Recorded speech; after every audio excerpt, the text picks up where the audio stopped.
بسم الله الرحمن الرحیم. عزیزانو، مونږ د الله تعالی نمونه اسماء حسنا هغه شروع کړی دي. حدیث مبارک کې راځي څوک چې اسماء حسنا په یاد باندې یاد کی او بیا د دغه اسماء تلاوت کوي، الله رب العالمین به دغه انسان جنت ته داخلي. هغه کې مونږه بعض نمونه هغه ذکر کړیو، اته نمونه په هغه کې تیر شوی دي.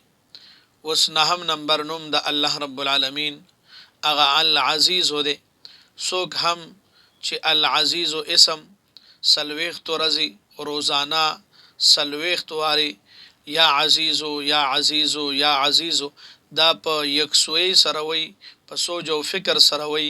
الله رب العالمین په دغه انسان باندې مالداری راولي، الله به د محتاجۍ او د غریبۍ نه ساتي.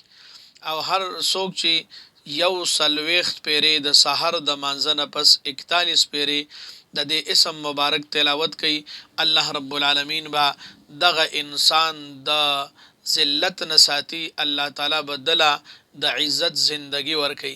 خصوصا چې څومره زمونږ مرګري بهر دی، بهر ملکونو کې دي، هغه د دې اسم تلاوت ډیر زیات کو ان شاء الله چې د کفیلانو یا د خلکو د طرفه با اس قسمه مسله دا به مونږ تاسو لا ناراض